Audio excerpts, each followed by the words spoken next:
Let's now take a look at another third declension paradigm of a third declension noun. If you'll look in your grammar on page 2-13, you'll see a paradigm of the noun ethnos, to ethnos. I'm going to tell you that the stem of this noun is what we call a sigma stem, a stem which is ending in a sigma. The way the genitive has been formed is that if we take our stem, ethnes, and I'm going to make the sigma a little different here, and add the genitive ending, omicron sigma, what will happen here is that this sigma between these two vowels will elide. This often happens in Greek, where an intervocalic sigma, a sigma between two vowels, elides.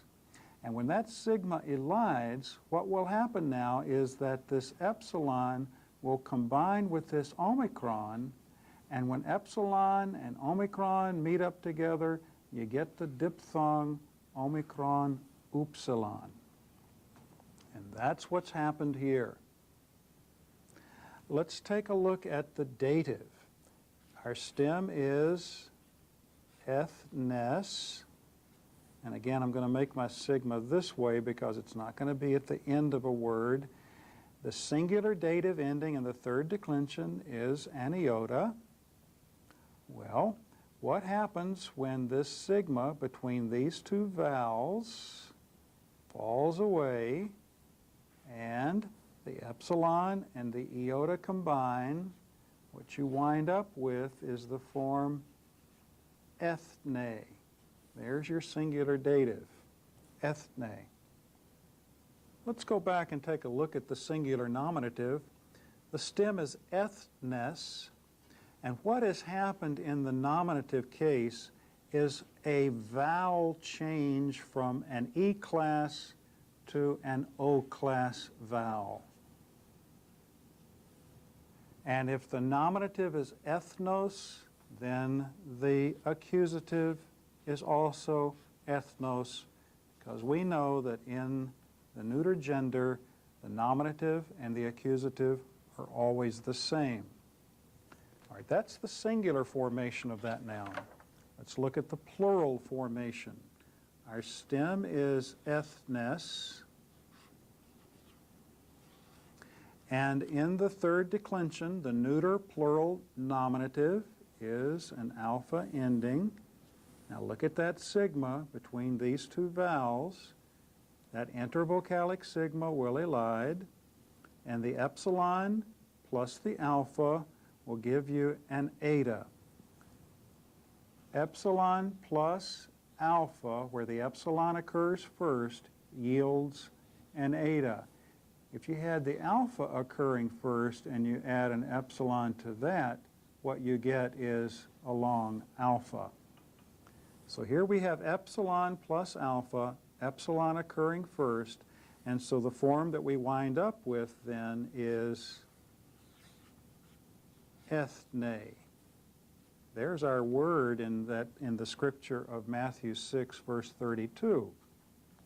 Looks like a feminine noun, doesn't it? But in fact, it's a neuter plural nominative or accusative. The plural genitive is formed this way. Our stem is ethnes, and if we add our plural genitive ending, what happens is the intervocalic sigma falls away. When epsilon combines with this long vowel omega, the omega takes over, gobbles up that poor little old epsilon vowel there, and so you wind up with the form ethnon.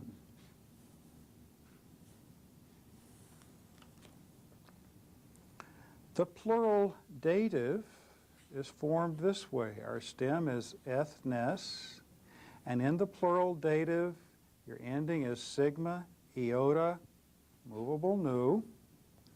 Now, what often happens where you have a double sigma, a geminate sigma, is that this double sigma, this geminate sigma, will simplify to a single sigma, and you wind up with the form ethnacy or ethnacene. And then we already know what the plural accusative is because it's going to be the same as the plural nominative.